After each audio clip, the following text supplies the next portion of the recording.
Okay, so to round this episode off, we're going to look at the future of the electric car market, and I suppose the future of the car market generally. Um, I suppose as a starting point for that, and because it ties in nicely to some of the stuff we've discussed so far, I imagine one of the things that will sort of drive changes in the adoption of this is things like charging times and ease of charging. So, Mhm. yeah, do you want to touch on that first in terms of where we might be heading in terms of, I don't know, speed of charging, availability, all that type of stuff?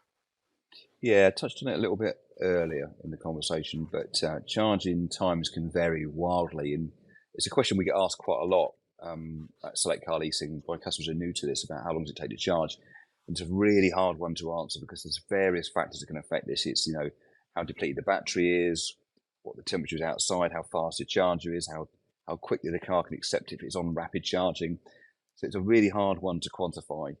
But in generally speaking, public charging, where you're rapid charging these cars, manufacturers are talking about the 10 to 80%. Because again, going back to what we were saying earlier, charging just enough to get home.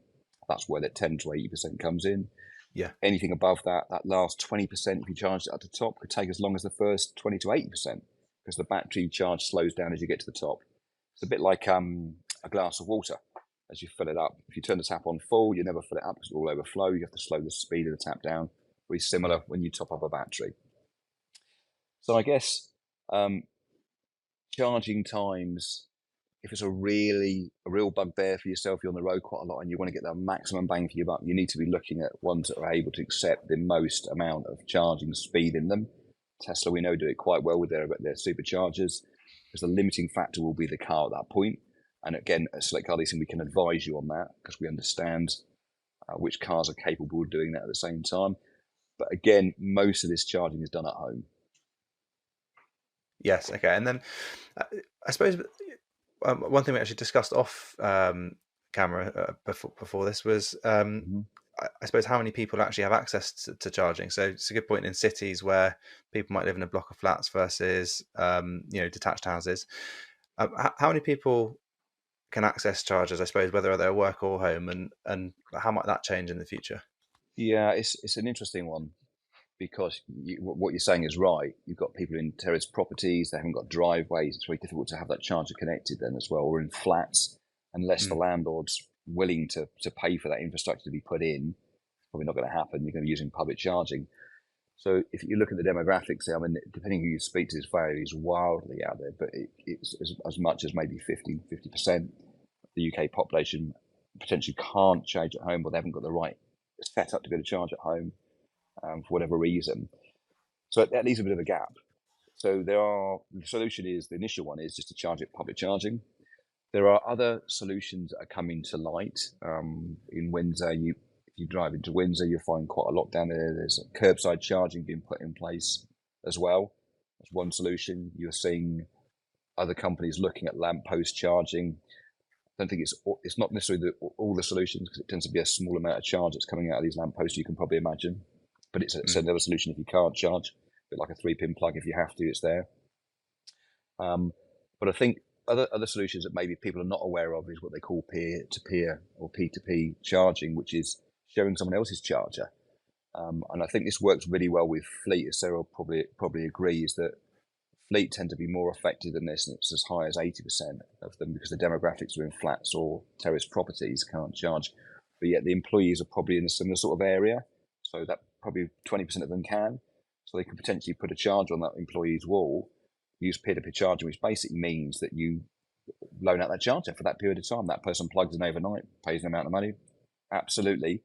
And whilst that may be a bit unnerving for some, it does bring the neighbourhood closer together because you're sharing that, and what becomes a stranger then becomes a neighbour.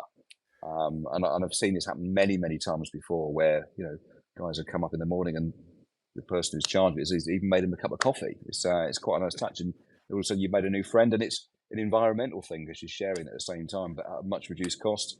And doing what we said earlier on is charging while you sleep. Plug it in, walk 5 minutes back home, spend some time with the family rather than seeing Yeah. a public charging network. Or you use a reliable network charging solution. We're partnered with Instavolt. They've just got some chargers gone into Reading Football Stadium or Select Car Leasing Stadium. These are really quick chargers that can charge up very fast again. So there is some solutions there, and there is some hope to make this Yeah. work. as the government sort of crank up their drive on this transition. It's a good point around sort of, I think, patience as well. One of the things I was thinking about earlier, yes, you might have to stop for 15, 20 minutes to charge the car versus a 5 minute top up on petrol. And I think that top up is always longer than you realise, because every time I go to a service station on the motorway, I wonder why I've lost 15 minutes. I didn't think I was in there that long. But it's possibly also a way of changing habits. We're very good at racing around and feeling like everything has to be done yesterday. And speed and speed and speed, and it's forcing in a bit of time to actually just stop for a few minutes is not a bad thing. It's a really good point you make there, Matt, as well, about going and spending that 10, 15 minutes to charge that vehicle. A lot of people go, oh, I've got to plug it in. It's all the hassle. Well, I've got to plug it in. Well, what do you do with a combustion engine? You've probably got to make the effort to go out in the pouring rain or the cold weather. At a time, it's probably not convenient to you because you put it off because you don't want to do it because it's freezing cold outside, for example. You drive down the road, you spend some time doing that.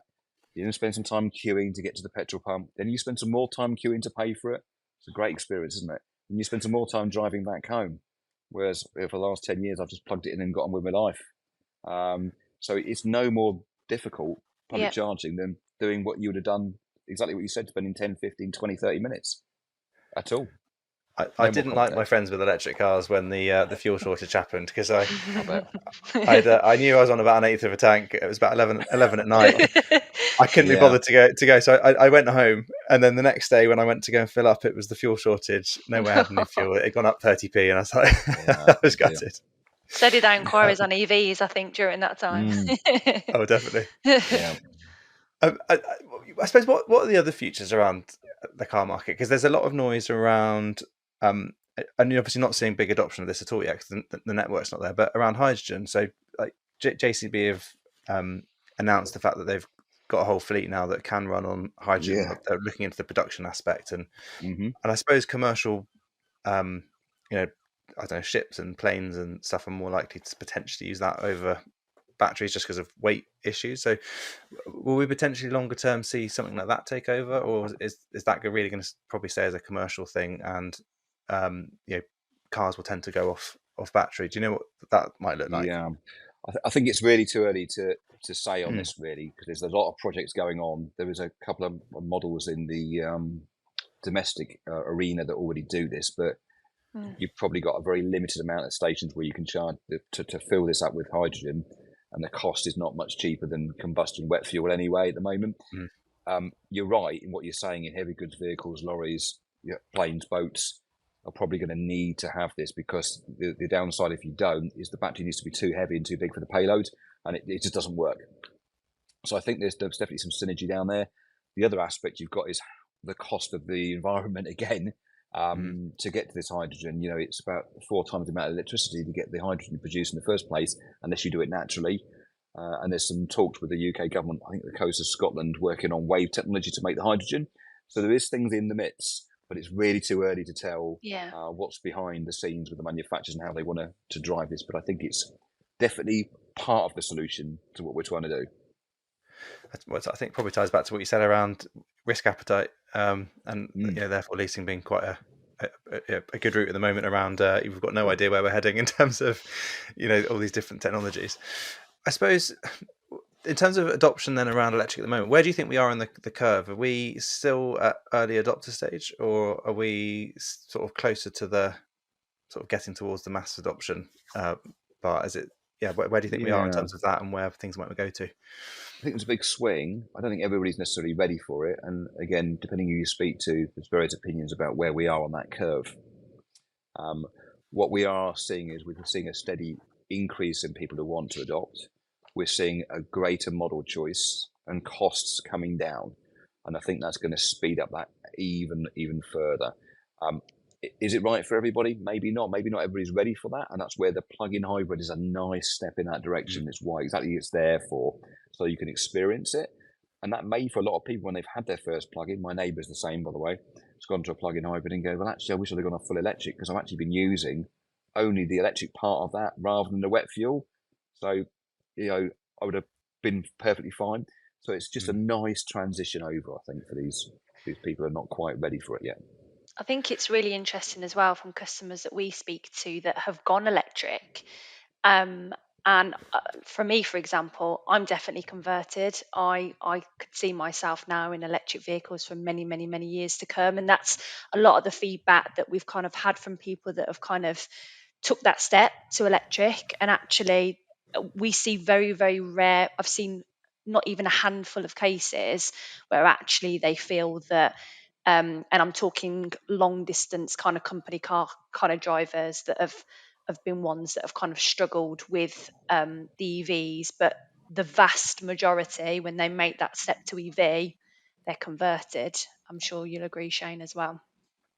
Yeah, I mean, the stats that have come out on this, that when they've been surveyed, people who've got EVs, you hear a very few people saying they're going to go the other way again. Once Yeah, they've made that step, they can't think of why they would want to go back to it. yeah, And I think logically, if we were all in EVs and someone told us we had to go into a combustion engine, we'd question the logic in that, right? Because of what it does. Yeah, I mean, the thing I found most interesting the first time I got on an EV was, I'll be open, I don't have one at the moment. I'm sort of, I'll maybe soon be at a point where I have to make the decision as to whether I move on or not. But it's just how quiet it was. Is it really on? that was the surprise I had. Yeah. But my only other question, actually, just tying back to the charging point that you mentioned, and peer-to-peer charging, how does that practically work? So if I've got a charger on my house, for example, I let 3 neighbours use it. They might give me a coffee in return, but how do I get paid for the electricity? Yeah, so there's various platforms that work Yeah. with this. We're partnered up with a company called CoCharger.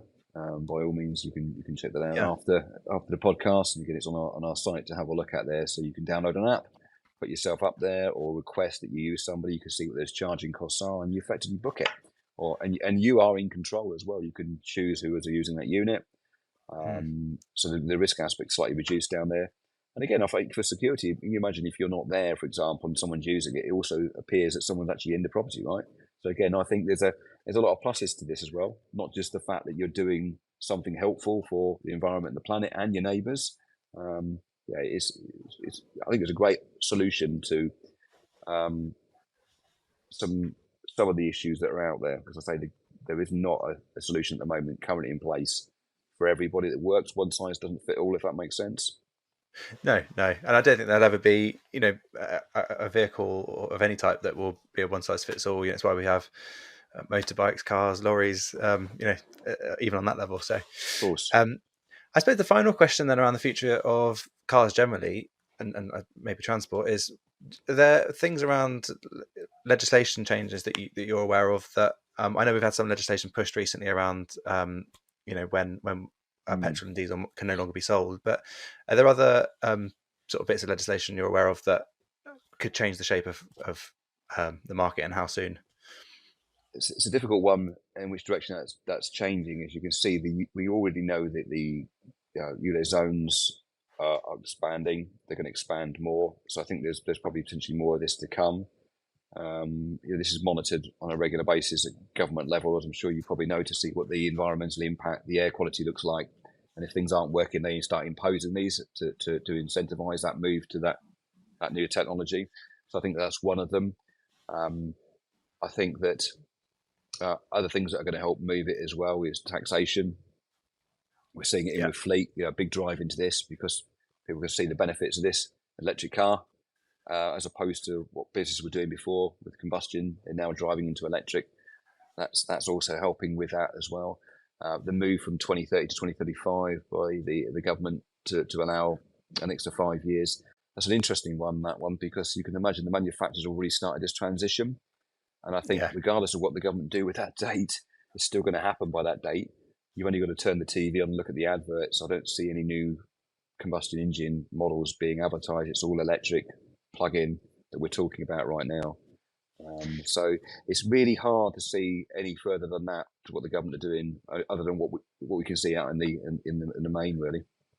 I think we'll see some. I think we'll see some changes as well. There's going to be huge pressures on the OEMs in the next kind of 5 years as to driving down that kind of emission targets in the vehicles they're producing, and actually also where the supplies of their vehicles are coming from as well, around kind of like rules of origin. So that kind of could have impacts on tariffs, which some of those yet haven't been decided. So yeah. I agree. I mean, you're touching onto that again, that the net zero, Sarah, as well, is that, manufacturers are also responsible for making sure that their suppliers and where these are coming from are quite completely aware of their carbon footprint. So I think this is going to have a big play in it. Awesome. Well, thank you very much for all of your insights across the 3 topics. It's been really fun to, even for myself, to learn more. If anyone ever wants to get in touch to learn more about leasing from you, or the realities of different cars, etc., but how do they get in touch? So it's probably first quickest route is via our website, so via www.selectcarleasing.co.uk. We are kind of experts in our field in leasing. Obviously, for myself and the corporate team within Fleet, we're having these conversations with customers on an hourly basis. So yeah, please do get in touch, even if at this stage, if it's just a general inquiry, a general query, before you even kind of get to kind of what the costs look like stage. We'd be happy to have a conversation. Lovely. Well, thanks again for coming on, and hopefully we'll do another one in the future once we see how the markets and legislations have changed. Thanks, Matt. Thank you, Matt.